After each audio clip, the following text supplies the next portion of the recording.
বুঝছো বন্ধু, একদিন রাত পহেলে দেখবা তুমি নাই, পৃথিবীবাসী জানবে তুমি মরে গেছো। পৃথিবীর তখন আলো ফুটবে, চাঁদও উঠবে, সিএনজিও চলবে, অটোও চলবে, দোকানপাট সবই চলবে। এই পৃথিবীর হই হুল্লুর হুলুস্থুল ব্যস্ততা, ধোকাবাজ এই দুনিয়া, কেউ থামবে না, শুধু তোমারে কবরে পাঠায়। ধোকাবাজ এই দুনিয়া, এই দুনিয়া প্রতারক, এই দুনিয়া কেউ থামে না। সামনের সিএনজি অ্যাক্সিডেন্ট করলো, পিছনের সিএনজি থামে না, ছাড়ি দিয়ে যায় না। সামনের গাড়ি অ্যাক্সিডেন্ট করলে পিছনের গাড়ি থামে না, ছাড়ি দিয়ে যায়। স্বার্থপর এই দুনিয়ায় কেউ থামে না।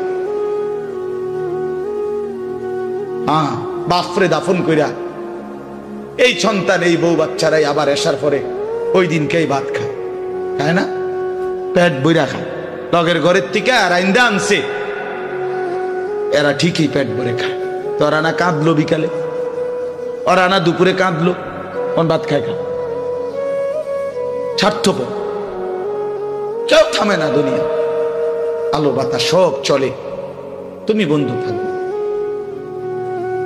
আল্লাহকুমুত তাকাসুর হাত্তা যুরতুমুল মাকাবির।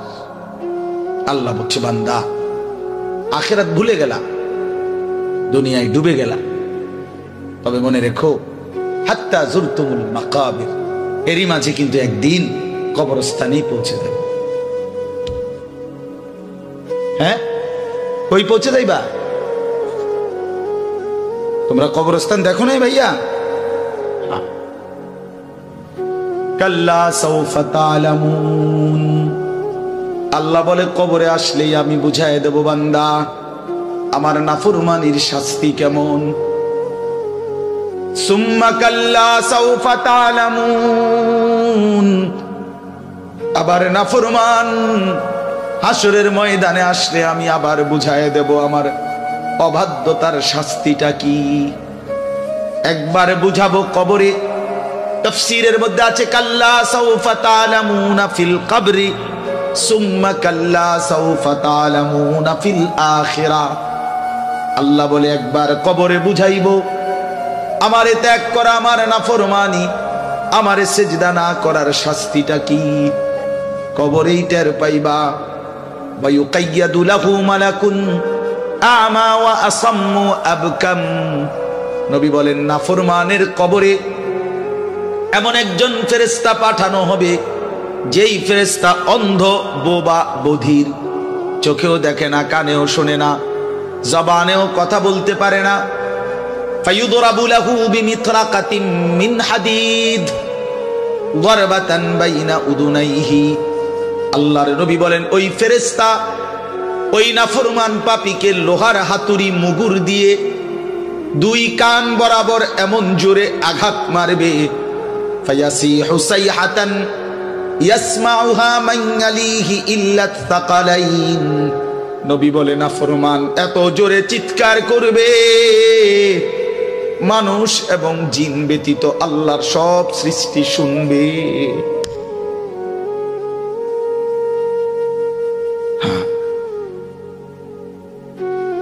বহু কবরস্থানে এমনও হয়, গরু ছাগল রশি ছিঁড়া লাইতে চায়, জানেন এটা? ওরা শুনে, ওরা শুনে কবরের আযাবের আওয়াজ, এজন্য রশি ছিঁড়া ফেলতে চায়। প্রিয় বন্ধু, কষ্ট পাইবা, এই অনিবার্য বাস্তবতা কবর ইমানদার হিসাবে অস্বীকার করার কোনো জো নাই। পাশ কাটাইবার কোনো সুযোগ, এই দল কিংবা এই দল, আমি কিংবা তুমি, কেহই অনিবার্য এই সত্য, চিরন্তন এই বাস্তবতা, নিদারুণ এই সত্য, কবর, আখিরাত, মৃত্যু, এটাকে পাশ কাটাবার সুযোগ নাই, নাই। অতএব আমি অনেক নওজোয়ান, তোমরা মাশাআল্লাহ এই ভালোবাসা কি দিয়া মূল্যায়ন করে, এই মহব্বত আল্লাহর জন্য। তাইলে যেহেতু তোমরা পছন্দ করে ভালোবেসে আল্লাহর জন্যই আসছো, আল্লাহর কথা শুনবার জন্যই আসছো। আমি অনুরোধ করি তোমরা আরেকটু আগাও।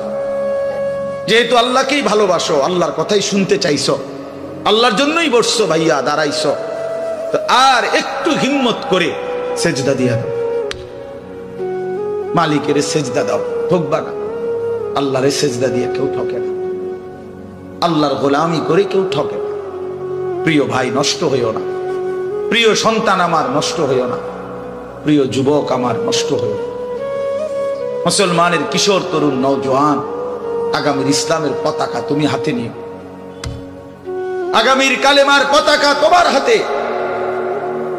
সারা পৃথিবীতে ইমানদারের বিজয় হবে, হচ্ছে। সারা পৃথিবীতে মজলুমের বিজয় হচ্ছে, জালেমের পতন হচ্ছে। কোথাও সারা পৃথিবীতেই জালেম থরথর করে কাঁপতেছে। হ্যাঁ, সারা পৃথিবীর বাস্তবতা, শুধু বাংলা